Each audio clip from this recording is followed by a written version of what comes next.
지금부터 숫자 하나를 꺼내겠습니다. 이 숫자가 그냥 지나가면 앞으로 10년 동안 시장이 어떻게 돈을 옮기는지 그 흐름을 놓치게 될지도 모릅니다.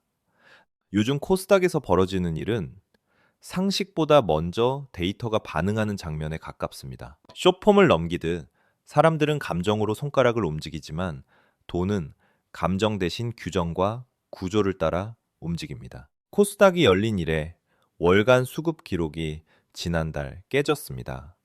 기관이 1월 한 달 동안 11조 2천억 원어치를 쓸어 담았고 개인은 반대로 물량을 던졌습니다. 숫자만 놓고 보면 바닥에서 누군가는 주었고 누군가는 놓쳤습니다. 이건 단순한 매매가 아니라 부가 이동하는 방식이 바뀌는 순간일 수 있습니다. 지금 정부는 코스닥 3천을 말합니다. 많은 사람들은 선거용 구호라고 비웃습니다. 그런데 시장에서 진짜 냄새를 맡는 쪽은 박수나 비웃음에 반응하지 않습니다. 그들은 조용히 지갑을 열고 규칙이 바뀐 자리부터 선점합니다. 오늘 이야기의 핵심은 세 가지로 정리됩니다. 연기금의 구조적 매수가 시작되는 방식, 좀비 기업이 밀려나고 알짜 기업만 남는 환경, 그리고 그 안에서 개인이 흔들리지 않기 위한 선택지입니다. 길게 들릴 수 있지만 끝까지 따라오면 숫자가 문장처럼 읽히기 시작할 겁니다. 먼저 돈의 물줄기부터 봐야 합니다. 주가가 오르려면 누군가는 사야 하고 그 누군가가 꾸준히 커야 합니다. 지금까지 국내 시장에서 가장 큰 손은 연기금이었습니다. 그런데 이상하게도 연기금은 오랫동안 코스닥을 적극적으로 담지 않았습니다. 많은 사람이 코스닥 기업이 약해서라고 생각하지만 이유는 다른 곳에 있었습니다. 평가 기준, 즉 벤치마크입니다. 펀드 매니저의 세계는 감상이 아니라 규정으로 굴러갑니다. 벤치마크가 코스피 중심이면 코스닥에서 아무리 좋은 종목이 보여도 굳이 위험을 떠안지 않습니다. 이걸 시험으로 비유하면 간단합니다. 시험 범위가 국어, 영어, 수학으로 정해져 있는데 선생님이 사회가 중요하다고 말만 한다고 해서 공부가 바뀌진 않습니다. 문제에 나오지 않으면 노력은 점수로 환산되지 않습니다. 코스닥은 오랫동안 그 문제에 잘 안 나오는 과목 취급을 받았습니다. 그런데 이번에 정부가 시험 범위를 바꿨습니다. 67개 연기금의 국내 주식 벤치마크에 코스닥 지수 5%를 반영하기로 한 겁니다.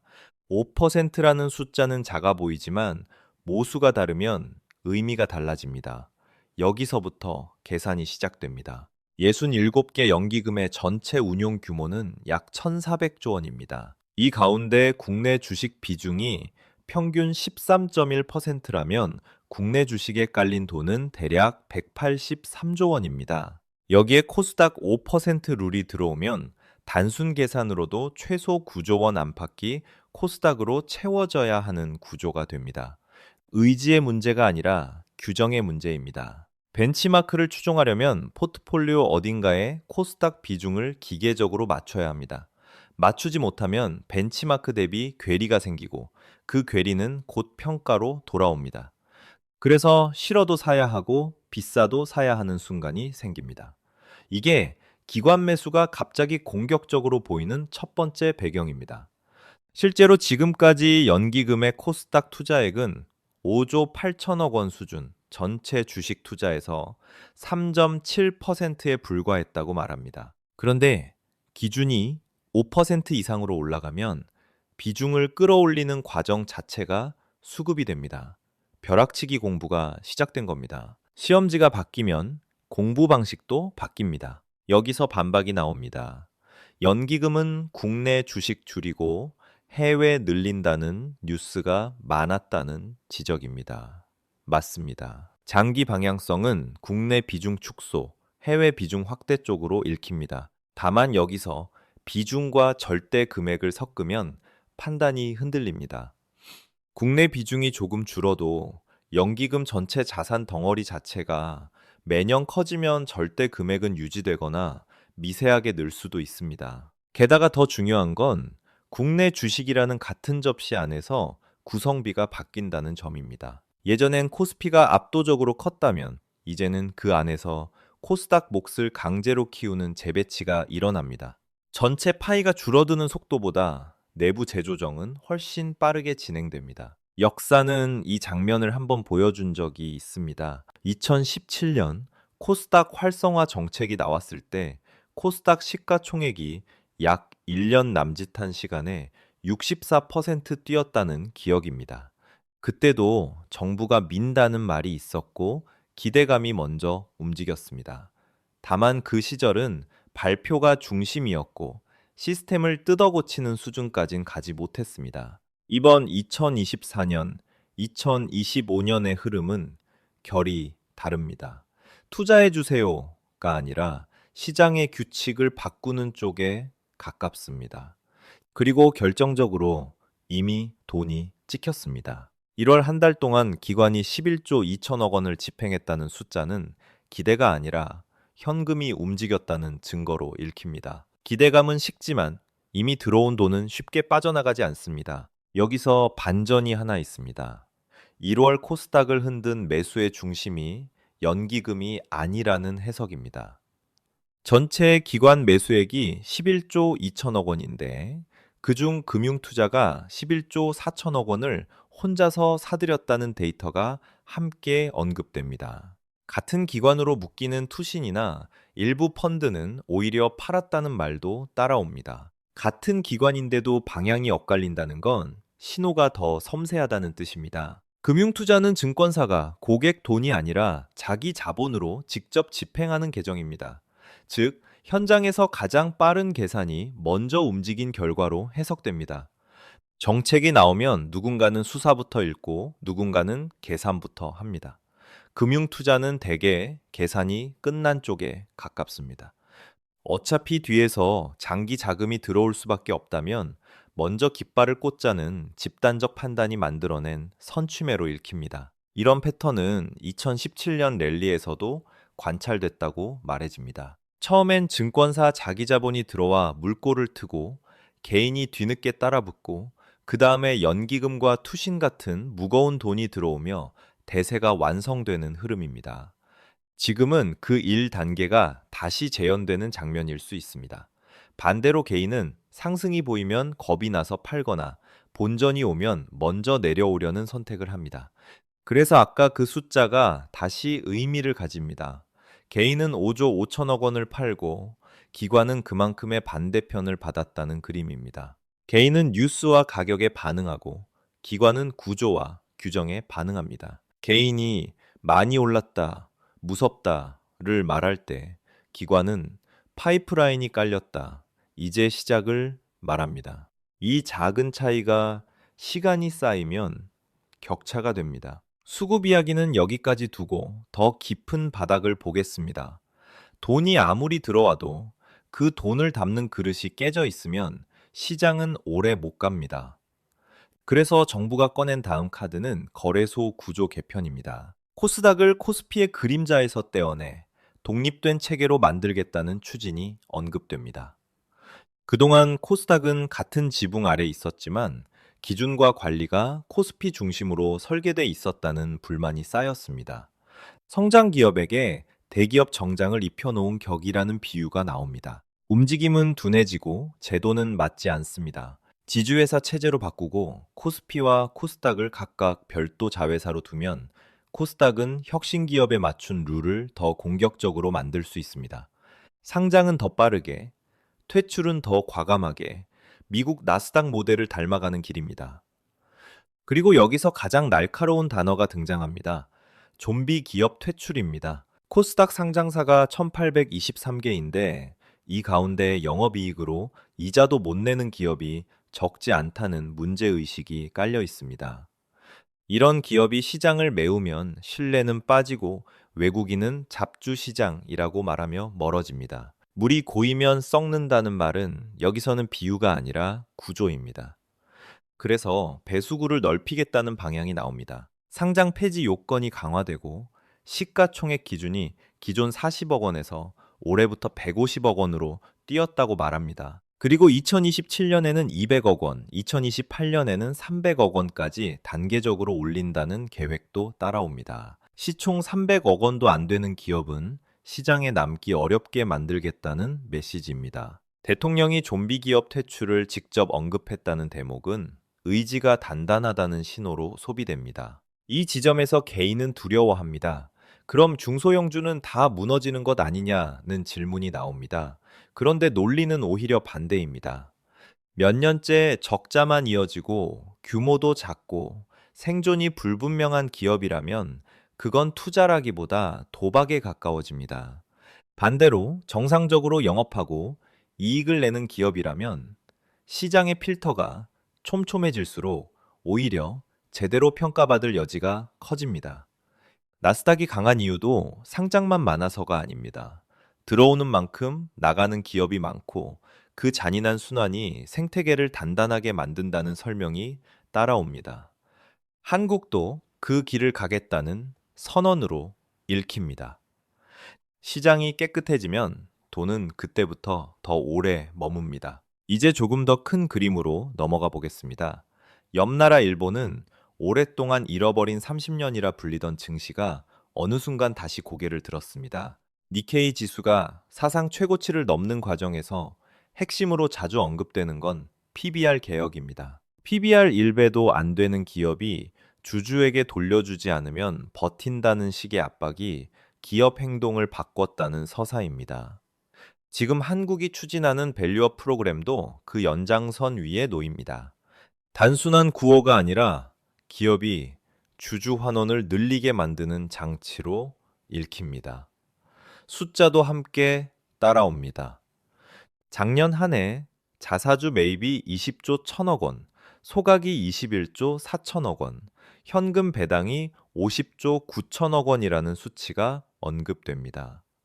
합치면 거의 100조 원에 닿는 돈이 주주에게 흘러갔다는 계산입니다. 특히 자사주 매입 규모가 2023년 대비 2.5배 늘었다는 말은 변화의 속도를 보여줍니다. 과거에는 돈을 벌어도 금고에 쌓아두는 기업 문화가 강했고, 그래서 코리아 디스카운트가 굳어졌습니다. 그런데 이제는 정부의 시선과 행동주의 자금의 압박이 동시에 들어옵니다. 쌓아둘 거면 돌려라는 요구가 기업의 방어 전략이 되고 그 방어가 결국 주가를 끌어올리는 재료가 됩니다. 이 변화가 실제로 시장에 반영됐는지 또 다른 데이터가 등장합니다. 주주 환원을 잘하는 기업을 모은 밸류업 지수가 있고 이 지수가 산출되기 시작한 2024년 9월 말부터 지난달까지 상승률이 134.9%라는 설명입니다. 같은 기간 코스피 상승률이 101.5%였으니 밸류업 기업이 평균보다 더 올랐다는 비교가 따라옵니다. 돈은 말보다 성과를 텄습니다. 밸류업 ETF의 순자산이 1조 7천억 원까지 늘었고 초기 대비 255% 급증했다는 숫자도 함께 나옵니다. 이는 스마트한 돈이 주주에게 돌려주는 기업으로 먼저 이동했다는 해석으로 이어집니다. 코스닥은 성장주라 배당과 거리가 멀다는 통념이 있지만 그 통념도 조금씩 흔들립니다. 코스닥 상장사 가운데 46개 기업이 밸류업 공시를 했고 에코프로 같은 대형주도 주주 환원책을 내놓는 흐름이 언급됩니다. 여기서 시선을 시장 전체로 넓히면 또 하나의 기묘한 장면이 나옵니다. 코스닥 시장 전체 시가총액이 약 600조 원이라는 설명입니다. 바이오, 2차 전지, M&A, AI, 로봇 같은 미래 산업으로 분류되는 1823개 기업을 다 합친 가격입니다. 그런데 삼성전자 한 종목의 시가총액이 1000조 원을 넘는다는 비교가 이어집니다. 이 비교가 말하는 건 단순한 감정이 아닙니다. 혁신 기업 1800여 개를 다 합쳐도 한 종목의 60% 수준이라면 구조적 괴리가 있다는 결론이 나옵니다. 시장이 정상화되는 과정에서 이 괴리는 좁혀져야 한다는 논리도 따라옵니다. 누군가는 큰 종목이 내려오고 누군가는 코스닥이 올라가야 균형이 맞는다는 얘기입니다. 이 원고는 후자에 무게를 둡니다. 이유는 실적입니다. 주가는 결국 실적의 그림자라는 문장이 여기서 힘을 얻습니다. 증권가 컨센서스를 보면 올해 코스닥 기업들의 영업이익이 전년 대비 56% 증가할 것으로 예상된다는 설명이 나옵니다. 이익이 이렇게 늘면 성장의 속도는 이미 숫자로 찍힌 겁니다. 그런데 가격이 그 속도를 따라오지 못했다면 그 간극은 언젠가 메워집니다. 물론 반론도 있습니다. PBR 기준으로 보면 코스닥이 코스피보다 비싸 보인다는 말입니다. 하지만 코스닥은 자산보다 기술과 미래 가치의 비중이 큰 시장이고 역사적으로 코스피보다 프리미엄을 받아왔다는 맥락이 붙습니다. 중요한 건 프리미엄이 존재하느냐가 아니라 프리미엄이 평균 대비 어디에 있느냐입니다. 프리미엄 격차가 과거 평균보다 낮아졌다면 성장성을 감안할 때 오히려 싸게 거래된다는 해석이 가능합니다. 그래서 목표 지수, 상향 같은 리포트가 등장합니다. NH투자증권이 코스닥 목표 지수를 1300으로 올리고 과열시 1500까지 본다는 내용이 언급되는 것도 같은 흐름 위에 놓입니다. 실적 대비 저평가라는 판단이 깔려 있기 때문이라는 설명입니다. 시장은 낙관과 비관을 번갈아 말하지만 숫자는 조용히 방향을 제시합니다. 그런데 돈이 들어올 준비가 돼 있어도 마지막으로 막히는 것이 하나 있었습니다. 정보입니다. 외국인이 한국 시장을 떠날 때 자주 하는 말로 살만한 기업인 건 알겠는데 분석 리포트가 없다는 불만이 소개됩니다. 다른 문의 기업인 거는 실제로 지난달까지 코스닥 1823개 중 증권사 리포트가 나온 기업이 441개, 전체의 19%뿐이었다는 수치가 나옵니다. 리포트가 없으면 내부 심의를 통과하지 못해 기관도 사고 싶어도 못 산다는 현실이 이어집니다. 이 문제에 정부가 개입했다는 이야기가 따라옵니다. 증권사의 코스닥 리포트를 늘리라는 압박이 생기고 반응이 나타납니다.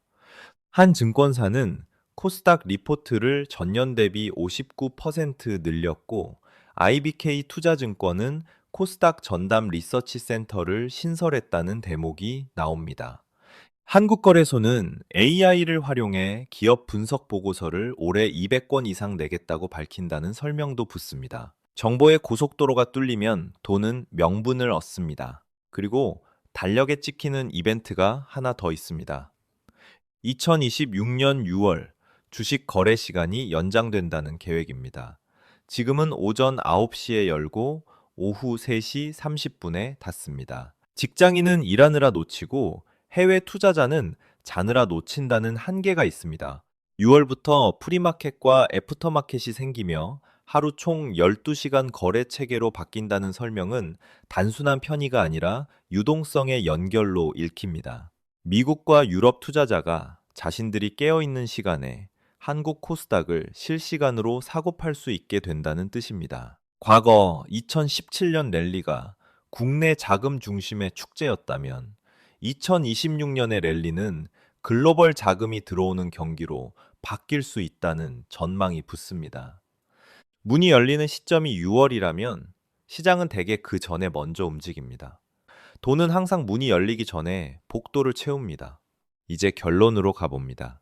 그래서 무엇을 사느냐라는 질문이 가장 먼저 나오지만 그보다 먼저 타이밍과 비중이 나옵니다. 코스닥 지수가 1900포인트 부근이라면 바닥 대비 꽤 올라와 있는 것도 사실입니다. 그래서 이 원고는 추격보다 흔들림을 기다리는 쪽에 가깝습니다. 금융투자 자금은 단기 성향이 강해 어느 순간 차익 실현으로 변동성을 만들 수 있고 그 출렁임이 오히려 기회가 된다는 논리입니다. 그리고 한 번에 전부를 던지지 말고 나눠 들어가는 방식이 소개됩니다. 예를 들어 100만 원, 200만 원, 300만 원처럼 구간을 나눠 모아가는 식의 접근입니다. 조정을 공포가 아니라 가격이 잠깐 느슨해지는 구간으로 보는 태도입니다. 다만 이건 어디까지나 구조를 이해하기 위한 예시이고 매수와 매도는 각자의 판단과 책임입니다. 재무제표를 못 보고 좀비 기업을 가려낼 자신이 없다는 사람도 많습니다. 이런 경우 원고는 ETF를 대안으로 제시합니다. 코덱스 코스닥 150, 타이거 코스닥 150처럼 지수를 추종하는 상품은 상위 150개 우량 종목으로 구성돼 위험한 종목이 자연스럽게 걸러진다는 설명입니다. 시장이 크게 오르면 ETF는 구조적으로 따라간다는 단순함이 장점으로 제시됩니다. 조금 더 공격적인 성향이라면 밸류업 ETF를 함께 보는 시나리오도 나옵니다. 정책 수혜와 저평가 우량주를 묶어 담는 방식이기 때문입니다. 그리고 마지막 질문. 언제 팔아야 하느냐는 더 간단하게 정리됩니다. 금융투자의 매수세가 꺾이는 순간을 보라는 겁니다. 증권 앱에서 투자자별 매매 동향을 보면 금융투자가 하루에 수천억 원씩 사들이는지 아니면 방향을 바꾸는지 드러납니다. 지금처럼 금융투자가 강하게 매수하면 파도 위에 머무르는 선택이 가능하다는 서사입니다. 반대로 금융투자가 3일, 4일 연속으로 대량 매도를 시작한다면 단기 고점 신호로 읽고 비중을 줄이는 방식입니다. 기관의 등을 타고 가되 그들이 내릴 때 같이 내리는 것, 그게 개인이 구조를 활용하는 방법이라는 결론입니다. 여기까지의 퍼즐을 한 장으로 놓으면 이렇게 보입니다. 연기금 벤치마크 변경으로 코스닥의 구조적 매수가 들어올 길이 열렸고, 금융투자가 11조 원대 선취매로 신호탄을 쏘았고, 거래소 개편과 좀비 기업 퇴출로 시장의 질을 바꾸려 하고, 밸류업으로 주주 환원이 커지고, 2026년 6월부터는 거래 시간 확장으로 글로벌 자금의 문까지 넓어집니다. 이 많은 조각이 2026년이라는 시점에 겹쳐지고 있다는 점이 이 원고가 말하는 무게입니다. 누군가는 이미 늦었다고 말하고 누군가는 한국 주식은 안 된다고 말합니다. 하지만 역사는 대개 비관 속에서 시작됩니다. 2036년에 뒤돌아봤을 때 2026년이 시장의 체질이 바뀐 원년으로 기억될지 아니면 소음으로 지나갈지 답은 결국 선택의 형태로 남습니다. 그때 당신은 어떤 문장을 떠올리고 있을까요?